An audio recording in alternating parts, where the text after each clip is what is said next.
feel like I'm in jail or something. I'm posted up against the wall. I'm scared. Jeez. Questions, concerns? So when we hear special teams coach, I know that the coaches kind of split it up. How does this job affect you? What's different than maybe the years past when Brent's been on kickoff and somebody else is? Well, basically, I have to be in charge of managing every special team, overseeing all facets of the special teams. Yes, we do split them up, but on game day, I'm the guy that's going to be coordinating it, calling things, and collaborating with Coach Swinney on what he wants to do.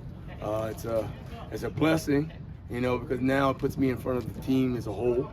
It's one of those things that you gradually grow as a coach, and now not only do you control 10 to 15 guys, now you're in control of 130 guys. So it's definitely a blessing, and it's a challenge, and I love it.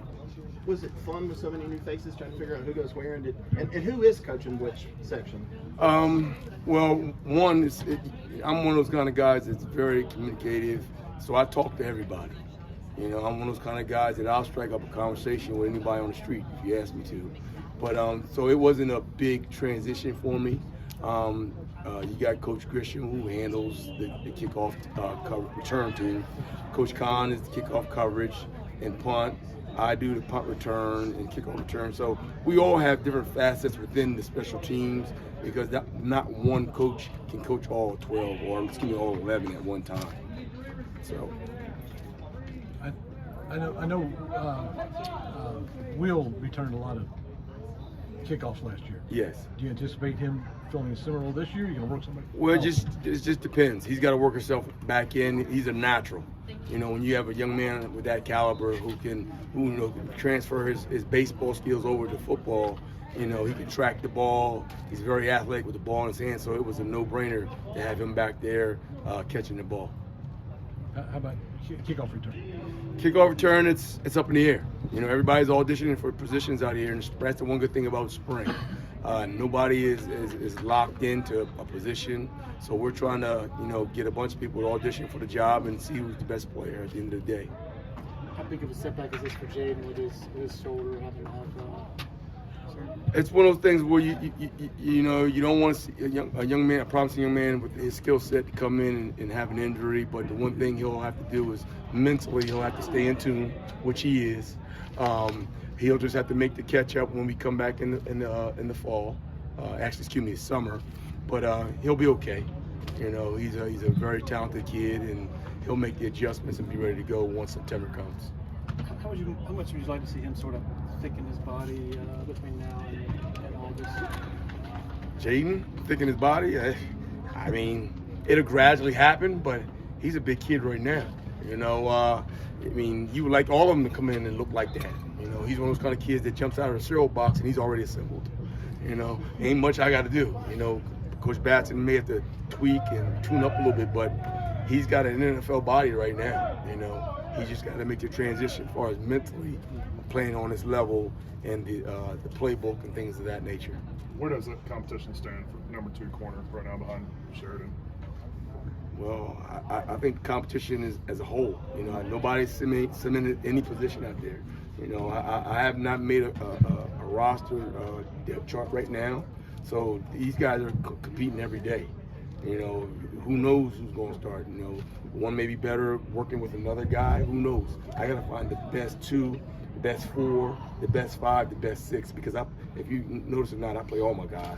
Nobody actually redshirts as a corner. My guys come in, they play. Yeah. Has Sheridan performed as you sort of expect him to? He's taking the leadership role. He's taking a step, which I anticipated. It's a process that all the corners since I've been here have been able to take. Each year, the load gets heavier and heavier for them because as you move up the road, you become a leader. And that's one of the beauties about playing guys early is they're not new to it when it happens. Coach, what have you seen from some of those young guys? I've seen a lot of, as far as skill set, they are what they are, as far as the reason why I recruited them. Mature kids, highly athletic, tough. They've come in here with a good skill set, a basis, to build on. sometimes you get kids that are very raw that, you know, you've got to start from the ground up. A lot of these young men have a good foundation in football. They come from great programs where they've, you know, been able to learn and been taught a lot. So it's a blessing to see it in action. You know, you guys see that play Jaden Lucas made in the Under Armour game. I mean, and you see it out here in practice, you go, wow, this is what I saw on film and saw on tape. Like you mentioned, even the young guys, you need them right away. Oh yes, you know, I don't recruit kids to come sit on the bench. You know, heck, I'm 50 years old. I mean, I'm not promised tomorrow. I want to see them play. You know, and if you're cornering out there, you want to play, then you want to come to Clemson. You know, because you're going to play. All I ask for you to do is be coachable, give me good effort, and be tough. You know, and more than likely, you're going to play out here. It's a big absence, though, with two big guys gone. Oh, yeah. You Talk know, about that. well, it's next man up. You know, and it's a good thing for a lot of younger kids because now they're getting put in position that they may not have been in. Like, you know, you may have a safety playing corner. You know, Makuba's getting some reps at corner, which now makes him versatile. You know, which now makes him even a better cover guy than before. You know, because now he's going against receivers out in space. Whereas a lot of times in safety, you don't get that space.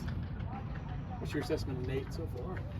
I mean, he is what he's advertised. I mean, you saw glimpses of him last year, and he's changed. I mean, speed, his route recognition, and he's also competitive. He's going to be a good one. If he keeps making the strides that he's making, I'm excited for all of them actually. But Nate, to see his maturity, the process that he went through, it's beautiful. That's what you like. Has Fred been able to get back? Fred's actually in. We're just keeping him in that color jersey just so that, we don't want people to come, knocking on him.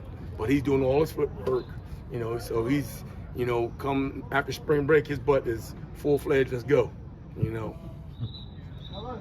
talked about the upperclassmen, the load gets heavier for Sheridan. What do you want to see from him in terms of a leader? I mean, just be more vocal.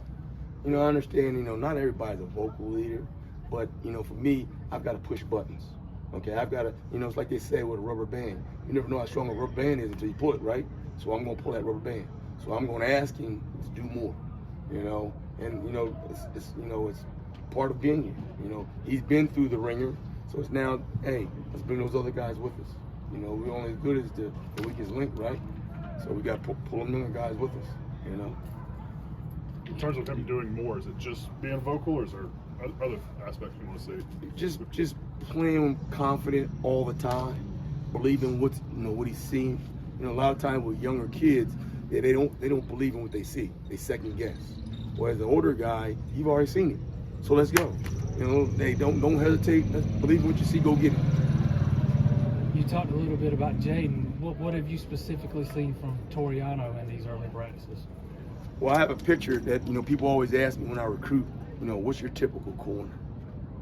Toriano Pride, okay? As far as size, speed, strength, physicality, he has it. If you look at him on the practice field, he is legitimately what you want, some people think, I recruit taller guys. No, that's not the case. I want the best guys. They happen to be taller, okay, fine. I don't want to coach a bunch of Mike Reeds, though. So, but he's a tremendous young man. Comes from a great football program, and like I said, he's the reason why I went out to St. Louis to go get a corner.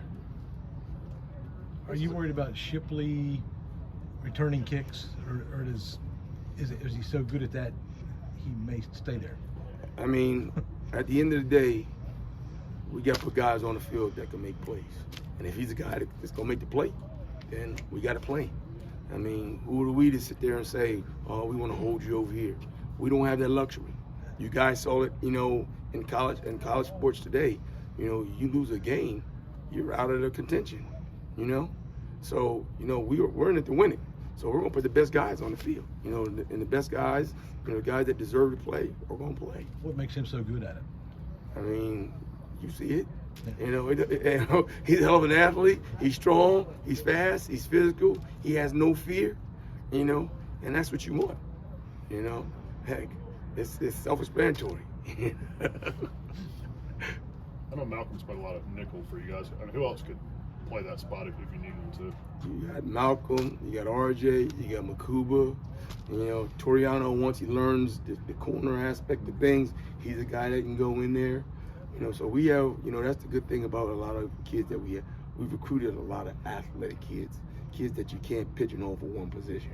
You know, guys that can do multiple things. And that's why you see, you know, we're in a situation year in, year out when we have 10 wins.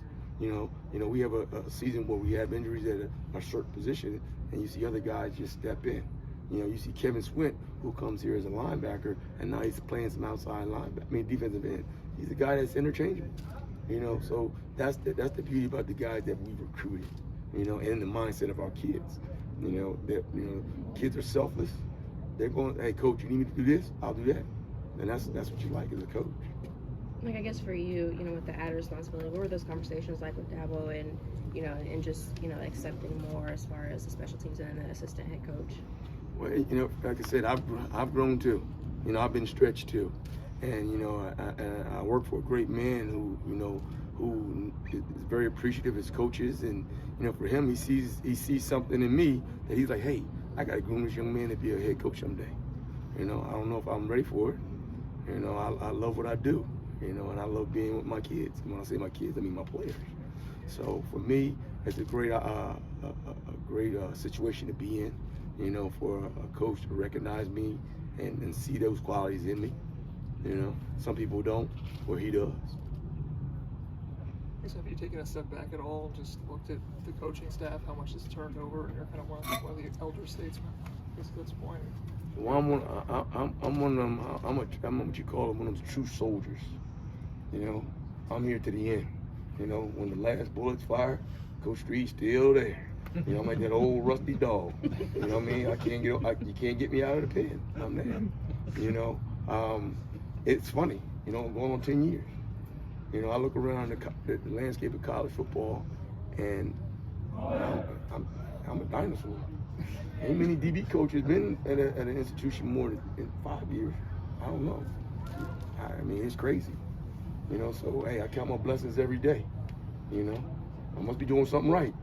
Did it surprise you when Dabo came to you about the assistant head coach title? Yeah. I mean, it's just, you know, I just keep my head down and I work. You know, I've had my day where I was out there playing and all that, needed people to recognize me. I'm a guy that loves to be behind the curtain. You know, it's somebody else's time to shine. You know, so I just do what I do. You know, as coach says, bloom where I'm planting. You know what I mean? That's me. You know, so. And with Pro Day coming up, obviously Mario and Andrew will be back. I guess what's that like for you in seeing another, you know, more guys kind of headed to the league and getting ready for that? It's twofold. You love it, but you hate it. You know, it's like your kids leaving the nest and you don't want them to leave. It's like, you know, if anybody or mothers or fathers, you know, your kids are leaving, you don't want them to leave. You're like, nah, stay here with me. You know, but it's also, you know, gratifying to see them, you know, come in as freshmen and write down goals and see those goals come to fruition. You know, when they tell you as a freshman that they want to play in the NFL and for that dream to come true, you're like, man, you know, you're so happy for them. You're happy for the families. I mean, I mean, heck, I'm gonna miss Mr. Booth, Mrs. Booth, you know, Mario's family, you know, calling them when their son's missing class from, you know, late for tutoring, you know, them conversations right there. You know, why my son not playing much? Did you talk to your son? You know, so I'm gonna miss those conversations, but I'm happy for him. You know, that's the part about college football. You know. What kind of players, I guess, would you say that an NFL team is getting in potentially either one of them? You're getting guys that are winners, that know how to work, that are selfless, that are good teammates. You know, guys that are accountable. You know, the guys that have faced some adversity and overcame a lot of things. And that's what you're gonna get. You know, and they're gonna bring Clemson wherever they go, to whatever locker room they go to. You know, because